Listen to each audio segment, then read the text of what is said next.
నాకు ఇక్కడ యాకోబు ఏమంటున్నాడు?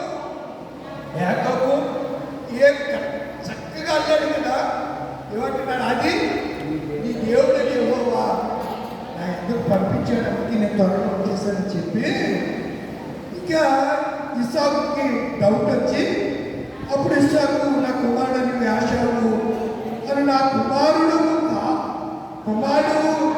కావాలి నిన్ను తడిని చూసి నేను దగ్గరకు రమ్మని చెప్పాను. యాకోబు తన తండ్రి అయిన ఇస్సాకు దగ్గరికి వచ్చినప్పుడు అతని తడిని చూచి ఏం చేశాడు? తడిని చూచి కన్నులు కనబడకుండా వచ్చాడు. ఇలాగా తడుతున్నాడు. తడుతుంటే శరీరం తన పెద్ద కుమారు శరీరంగానే అతని వెంట్రుకలు అతని చేతులు స్పర్శ తగులుతూ ఉంది. స్పర్శ తగ్గుతుంది. బ్లైండర్స్ లో చేతి స్పర్శ బట్టి వాళ్ళు నోటు ₹800 నోట్లు కూడా చెప్పగలరు. చాలా అద్భుతమైనటువంటి పరిజ్ఞానం దేవుడు గుడ్డి వారికి దేవుడు అనుగ్రహించాడు. బ్లైండర్స్ చాలా మంది ఉన్నత విద్యావంతులు నేటి దినాల్లో ఉన్నారు. నర్సాపురాన్న బ్లైండ్ స్కూల్ ఉంది. బ్లైండ్ స్కూల్ ఉంది. అందులో వాడపల్లి సత్యానందకారని ఆయన వాడపల్లి రాజమండ్రి దగ్గర మొన్నే ఒక 4 రోజుల కిందట చనిపోయాడు. ఆయనే ఈ పాట పాడాడు. గోడపాటి ఐజక్ గారు రాశారు. తడివి చూస్తే యాషావు అనే పాటను గోడపాటి ఐజక్ గారు రాస్తే వాడపల్లి సత్యానందం గారు ఆ పాటను పాడారు. మంచి గాయకుడైనా మొన్ననే కాలం చేశారు. ఒక 5-6 రోజులు 1 వీక్ అవుతుంది. ప్రియులారా, మరి ఇక్కడ ఆలోచన చేస్తే యాకోబు స్వరమే కానీ చేతులు యాషావు చేతులు అనేను. యాకోబు చేతులు అతని అన్నయ్య యాషావు చేతుల వలె రోగము గలవైనందున ఇస్సాకు అతనిని గుర్తుపట్టలేక అతనిని దీవించను. యాషావు అను నా కుమారుడవు నీవేనా అని అడుగగా అక్కడ చూడండి అడ్డగీత ఉంది. నేనే అన్నాడు. ఏమన్నాడు? యాకోబు ఏమంటున్నాడు? నువ్వెవరు అంటే నేనే యాషావు. యాకోబు నన్ను చెప్పట్లా. పేతురుని చిన్నది అడిగింది, నువ్వు ఎవరు అని అడుగుతుంటే నేను ఫలాని చెప్పట్లా. ఫలాని అసలు ఎవరో కూడా నాకు పతనం దీవెన కొరకు యాకోబు ఎంత పతనానికి దిగజారాడో, ఎంత పాపానికి ఒడిగట్టుకున్నాడో, అన్న దీవెనను పొందడానికి తల్లితో కలిసి ఎలాంటి స్కెచ్ చేసి దీవెన పొందాడో మనందరికీ తెలుసు. చాలాసార్లు మనం విన్నాం.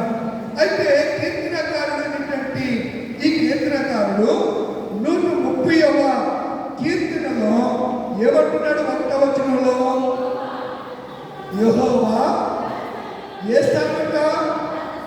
అగాధ స్థలము, చీకటి స్థలము, అంధకారం, విచారం, కష్టము మరియు కృంగదీసే పరిస్థితుల్లో నేను ఉన్నాను.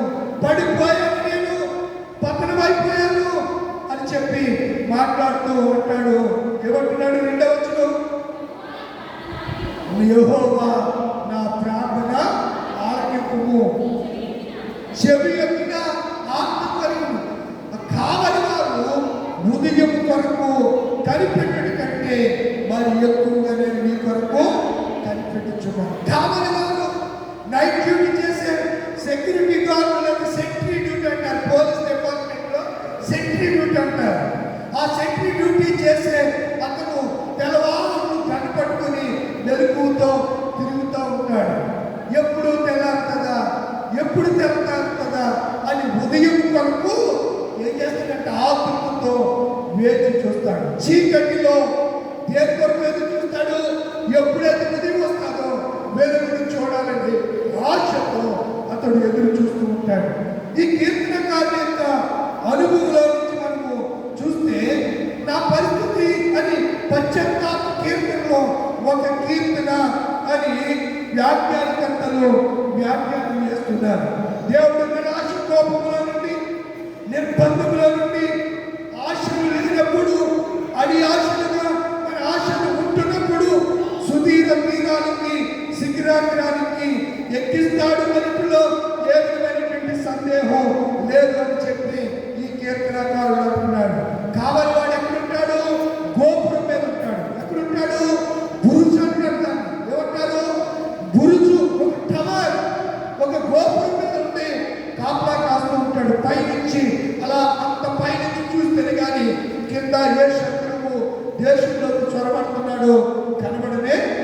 కనబడు. ఇప్పుడంటే నిఘా వ్యవస్థ వచ్చేసింది, డ్రోన్స్ వచ్చేసాయి, పైలట్ రహిత డ్రోన్స్ వచ్చేసాయి.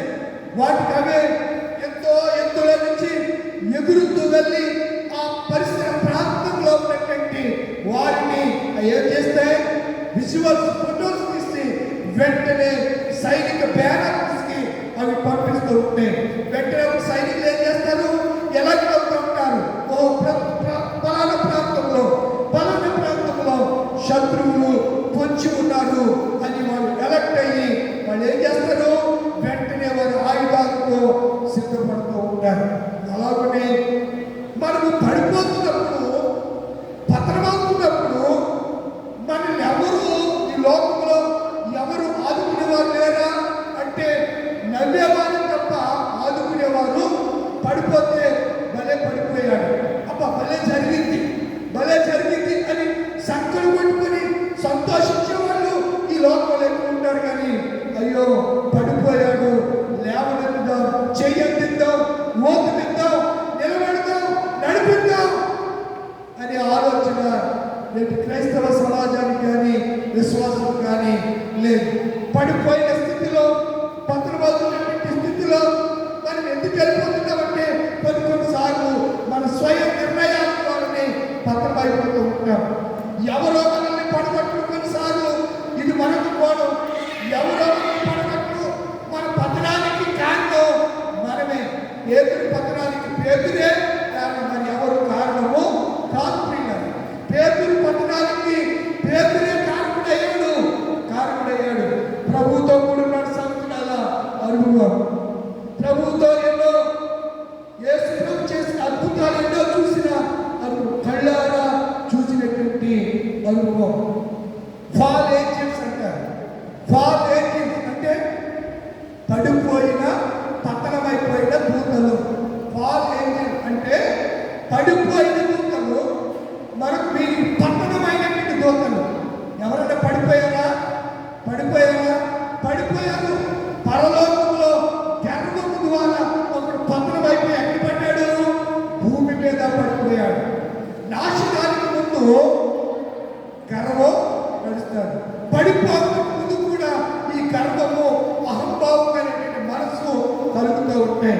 కలిగినప్పుడు మన దేవుడి పిల్లలారా మనం ఆలోచన చేస్తే వాలంటీర్స్ దేవుడి సన్నిధిలో కోట్ల దేవదూతల్లో ఒక భాగము భూమి మీద పడిపోతే భూమి నిరాకారంగాను శూన్యంగా అయిపోయింది. అదే ఆదికాండం మనం చూస్తూ ఉంటాం. చదవండి పత్రం అయిపోతే ఏం జరిగిందో చూడండి. ఆదికాండం 1వ అధ్యాయం 1వ వచనం. ఆదియందు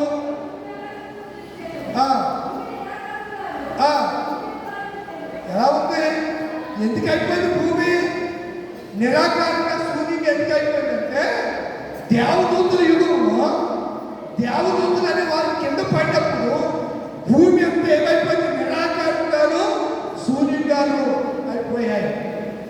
ఫాల్ ఏంజల్స్ అంటారు. లూసిఫర్ వారితో పాటు ఉన్నటువంటి దేవదూతలు కనుక వారిని పడిపోయి వారు ఏం చేస్తారు తెలుసా, వారిని ఆదికాండం 6వ అధ్యాయం నెఫీలు అంటారు. వారే దేవుడి కుమారులుగా పిలువబడ్డారు. వాళ్ళు నరుల కుమారుల్లో మంచోడిని, అందమైన వాళ్ళని ఏం చేస్తున్నారంట, చదవలేదు మీరు, ఏం చేస్తున్నారు, పెళ్లి చేసుకున్నారు. మోదే చెప్తున్నాడు అలా, మీరు ఏమి మాట్లాడుతున్నారు. పడిపోయిన దేవదూతలు ఎవరు చేస్తున్నారు, ఆదాము సంతతిలో అందమైనటువంటి పిల్లల్ని ఏం చేస్తున్నారు, పెళ్లి చేస్తున్నారు. దేవుని కుమారులు నరుల కుమారులు చక్కని వారిని, వారిలో అందమైన వారిని వారు వివాహము చేస్తున్నారు. వీరే ఫాల్ ఏంజల్స్, దేవదూతలు. వారు ఒకప్పుడు దేవుని కుమారులుగా పిలువబడినటువంటి వారు దేవుని మీద తిరుగుబాటు చేసిన కారణం చేత వారు ఎక్కడ పడిపోయారు, భూమి మీదకి పడిపోయి పతనమైపోయారు. అబ్షాలోము దావీదు మీద రాజ్యం కొరకు తిరుగుబాటు చేసి చెప్పులు లేకుండానే ఒలివల కొండ ఎక్కి కిందకి దిగి వెళుతుంటే షిమి అనేవాడు పోస్తూ, రే దావీదా, నువ్వు నీచుడురా, నువ్వు దౌర్భాగ్యుడురా, నువ్వు అలాంటివురా, అందుకే నీ కొడుకు నీ మీద తిరుగుబాటు చేశాడంటే దావీదు ముసుగు వేసుకుని ఏడ్చుకుంటూ చెప్పులు లేకుండానే ఒలివల కొండ ఎక్కి ఆ అరణ్యంలోకి వెళ్ళిపోయాడు. ఎవరు? దావీదు. ఎందుకు ఈ విషయాలు నేను మీకు జ్ఞాపకం చేస్తున్నాను అని అంటే, ఈ ఒలివల కొండ క్రిందనే తెచ్చమని తోట ఉంది. ఆ తోటలోనే యేసు ప్రభు వారిని పట్టుకున్నారు. పట్టుకున్నప్పుడు ఈ ముగ్గురు శిష్యులు ఉన్నారు. ఆ శిష్యుల్లో ప్రథముడు ఎవరు? పేతురే. పీటర్. ఇది పెట్రోస్ అని అరాబియా భాషలో రాయి అని అర్థం, బండ అని అర్థం.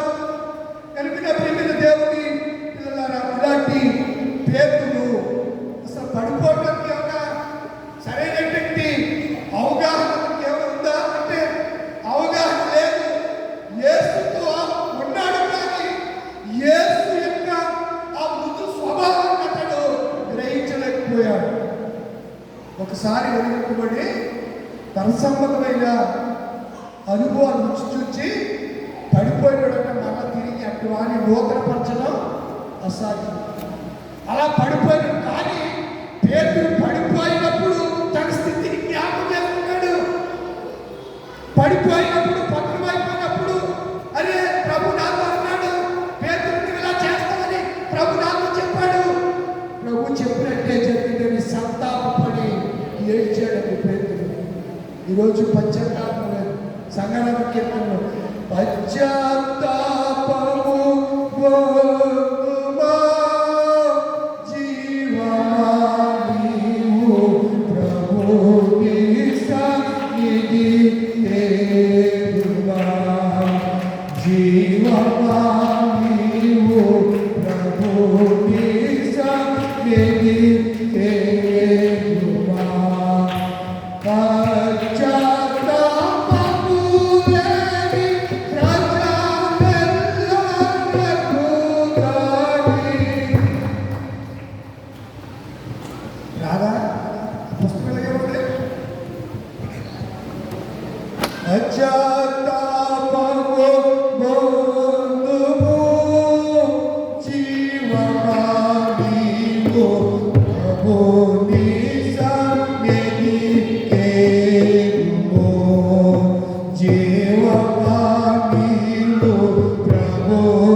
పైన అడ్రస్ ఏముంది? ఉందా? పశ్చాత్తాపం. దేని గురించి పశ్చాత్తాపడాలి?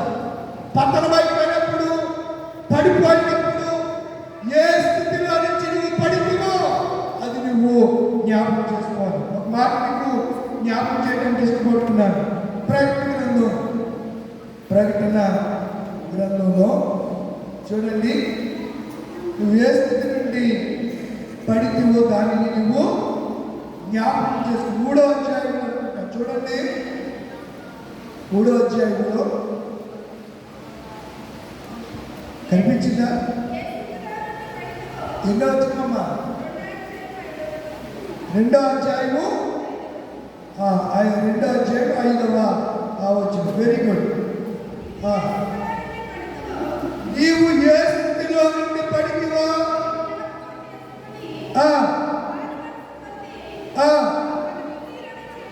ఏ పొందాలి? ఏ స్థితిలో నుండి నువ్వు పడిపోయి పతనమైపోయావో ఆ స్థితిని నువ్వు జ్ఞాపకం చేసుకుని ఏం పొందాలి? మారు మనసు పొందాలి. పొంది ఆ మొదటి క్రియలు అట్లు చేసి నీవు మారు మనసు పొందుతేనే సరి. లేని ఎడల నేను నీ యొద్దకు వచ్చి నీ దీపస్తంభమును దాని చోట నుండి ఏమంటున్నాడైనా పడిపోయిన వాళ్ళందరూ కూడా చాలాసార్లు పడిపోతామండి. పేతురులాగానే. పేతురికన్నా మనం ఏం గొప్ప కాదు. నేను ఎప్పుడు పడిపోలేదని అన్న వాళ్ళు ఎవరున్నారా? చెప్పను. ఎవరైనా ఉన్నారా? ఎవరు ఉండవు. ఏదో విషయంలో పడిపోతాం. పడిపోయినప్పుడు ఎందుకు పడిపోయామో, ఎక్కడ పడిపోయామో మనము గమనించాలి. ఎప్పుడమ్మి వేసావో యేసయ్యను, ఎక్కడమ్మి వేసావో దేవదేవుని, ఎప్పుడమ్మి వేసావో యేసయ్యను, ఎక్కడమ్మి వేసావో దేవుని, ఉద్యోగంలో దాపత్యంలో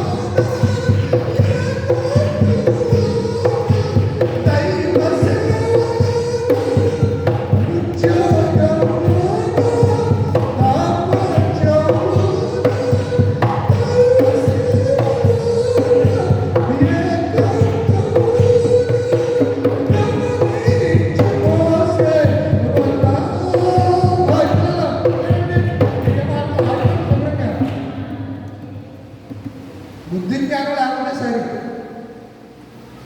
దేవుడు ఆలోచన పడి నేను వాక్యం చెప్తా ఉంటే మీరు పిల్లలతో ఆడుకుంటారండి. మళ్ళీ ఎవరో మళ్ళీ నా ఎదురుకుండా కనీసం సేవకు చూస్తాం, కనీసం స్పృహ కూడా ఉందా మీకు? వాళ్ళు అలాగే ఆడుతారు, వాళ్ళ పని వాళ్ళు చేసుకుంటారు. వాళ్ళు చూసి మీరు పళ్ళు తప్పించమన్నారు. మళ్ళీ ఇంటికాడ ఆడుకుంటున్నారు, సరిపోవట్లేదా?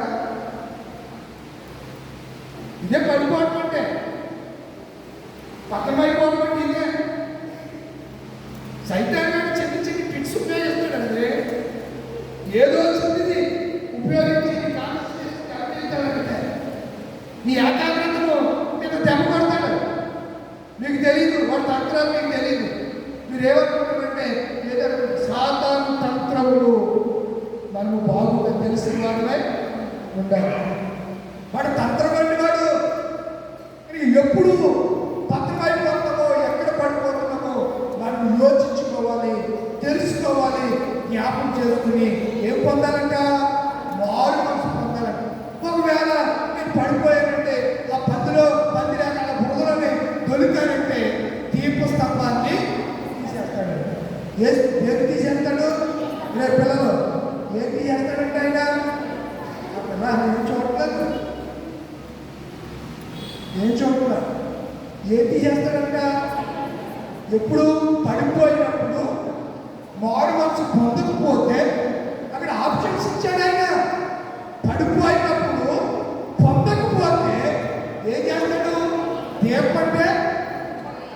దీపంటే యెహోవా నరుని ఆత్మ, యెహోవా పెట్టిన ఆత్మ అయిపోతే ఆత్మ నీలో ఉంటేనే అందరూ నిన్ను ప్రేమిస్తారు. అతిగా అందరూ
ఎవరి వైపు చూడాలండి?